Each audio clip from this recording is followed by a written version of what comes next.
It was one of those perfect autumn mornings in the city, the kind that feels like a gift wrapped in golden light.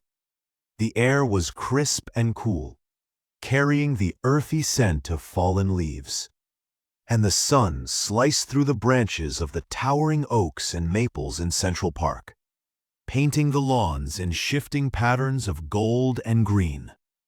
For me, it was sanctuary, my escape, a reprieve from the relentless pressure of my job in corporate law. Out there, with my running shoes pounding the pavement in a steady rhythm, the endless meetings and brutal deadlines would melt away, replaced by the clean burn in my lungs and the simple freedom of motion. I was on my usual 5-mile loop, mind blissfully empty, body moving on autopilot. I rounded a familiar bend near the quieter northern edge of the park, eyes tracing the path ahead. That's when I saw it. Something out of place on a solitary wooden bench beneath a grand old oak tree. There was a small, dark shape. From a distance, it looked like a discarded bag, or maybe a child's forgotten stuffed animal. But something about it felt wrong. There was a flicker of unnatural silver in the morning light, a cold, metallic glint that didn't belong. Curiosity pulled me closer.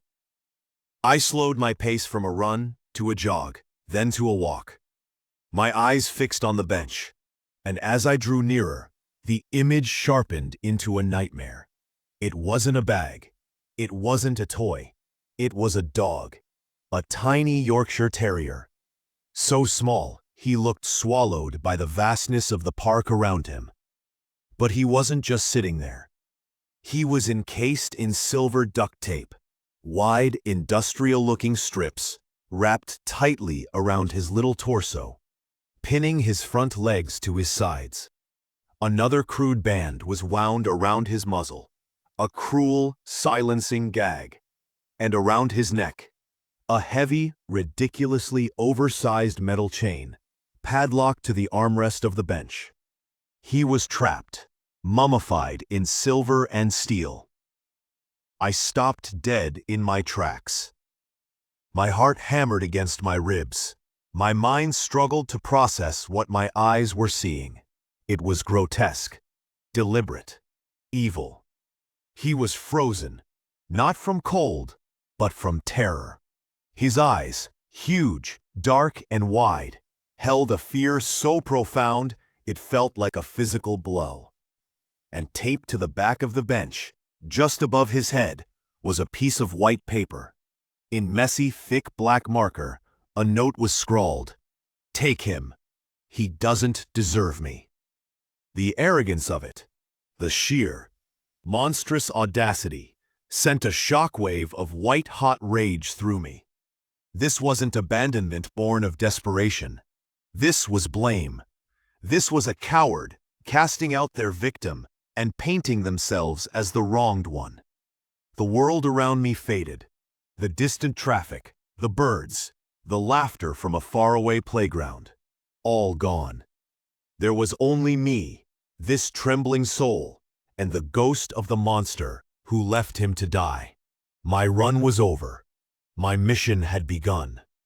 I scanned the trees, the paths, the shadows. Was the person who did this still watching? The thought chilled me, but the rage was stronger. I had to act, now. I knelt slowly, making myself small and non-threatening. "Hey there, little guy," I whispered, voice softer than I knew I could manage. "It's okay. I'm here to help." He flinched violently at the sound. A muffled whimper escaped behind the tape. Proof he was trying to cry, but couldn't even do that. My heart shattered. First, I ripped the note from the bench and crumpled it in my fist. A small act of defiance against the abuser's lie. Then came the tape. I worked with trembling fingers, starting at his muzzle. It was stuck fast. I peeled it back millimeter by agonizing millimeter. When it finally came free, he gasped, A tiny, ragged breath of air. Then the body tape, wrapped so tightly, he could barely breathe. I talked to him the whole time. "You're so brave. Such a good boy. We're going to get you out of this nightmare." When the last strip fell away, I turned to the chain. Thick, heavy, padlocked, no bolt cutters.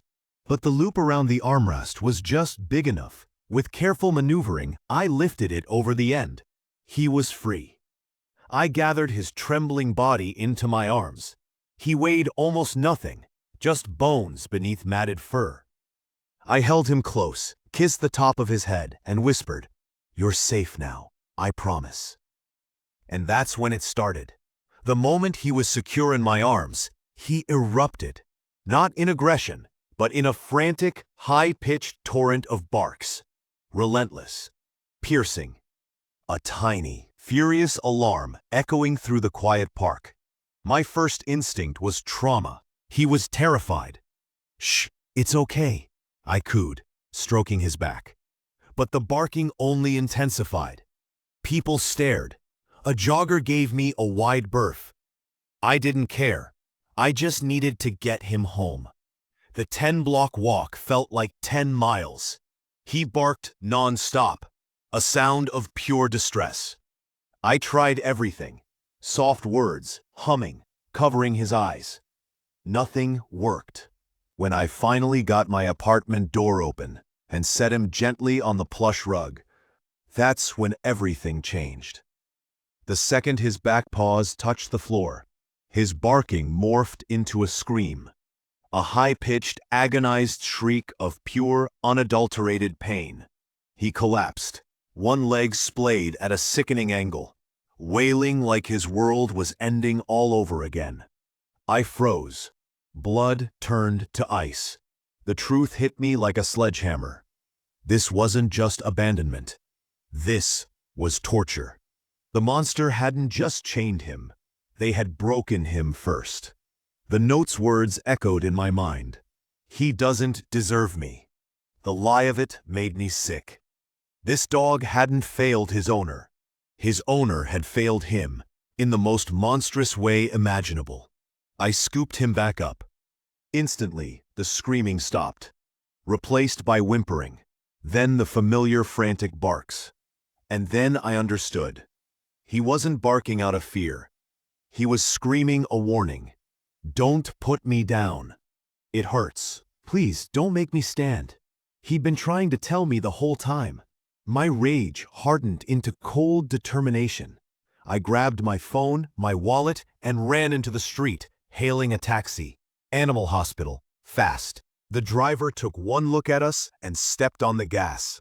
During the ride, I held Pip close, whispering promises. "The pain will end. You'll never be hurt again." And in my heart, I made another vow. I will get you justice. At the 24-hour emergency clinic, the staff sprang into action. A kind-eyed vet named Dr. Laura Chen listened as I recounted everything. The bench, the tape, the note, the scream. She examined Pip gently, avoiding his back legs. "We need x-rays," she said grimly, "but I'll have to sedate him first." I agreed without hesitation. As the sedative took hold, Pip's frantic energy melted away. For the first time since I'd found him, he was at peace. Alone in the exam room, I stared at the crumpled note in my hand. How could anyone do this? 20 minutes later, Dr. Chen returned with x-rays. She didn't need to speak. Her face said it all. She clipped the films to the lightbox. There it was, both femurs shattered, clean, transverse fractures. "This wasn't an accident," she said, voice low with fury. "This was deliberate trauma. A powerful kick, a hard object. This was torture." The proof in black and white made me nauseous. "Can you fix him?" I asked, voice cracking. "He's young," she said, shifting to determined optimism. "The fractures are clean. We can do surgery, pins, plates. But it'll be expensive, and recovery will take months of physical therapy." Then she paused. "We should check for a microchip. If we find the owner, we can press felony charges." Hope flickered. The tech scanned him. A single tone. "No chip found." My heart sank. He was a ghost. The monster had planned it that way. No trace, no accountability. But as I looked at his sleeping form, I knew. It didn't matter. "He's my dog now," I said, voice steady. "Do the surgery. Whatever it takes, send me the bill. We'll get through this together." Dr. Chen smiled. "I was hoping you'd say that." I signed the papers, taking full responsibility. My orderly life was over, replaced by a mission of love. The day of surgery was agony. I dropped him off at dawn, kissed his head, and spent the day useless at work, staring at a blank screen. When Dr. Chen called in the afternoon, relief nearly buckled my knees. "He's a fighter," she said. Surgery was a success. Over the next days, I visited him constantly. He lay in a kennel, both back legs in bulky white casts, weak but alert. When he saw me, his tail gave one feeble thump. The frantic barking was gone, replaced by quiet trust. Bringing him home was a new chapter. I'd puppy-proofed, not for mischief, but for healing. Non-slip rugs, low orthopedic bed, a safe pen. The first weeks were round-the-clock care, carrying him outside in a sling, administering meds, hand-feeding him. Exhausting? Yes. But in those quiet moments, cleaning his face, holding him as he slept, a bond formed deeper than I'd ever known. Then came physical therapy, gentle massage, range of motion exercises. And the day we tried the underwater treadmill, I watched through glass as he took his first hesitant step in warm water. Then another. He was walking. I cried in the hallway. Weeks turned to months. Casts came off. Fur grew back thick and silky. The gaunt skeleton I'd found became a healthy, vibrant dog. He learned to play, chasing soft, squeaky balls, rolling on his back for belly rubs. He learned what it meant to be loved.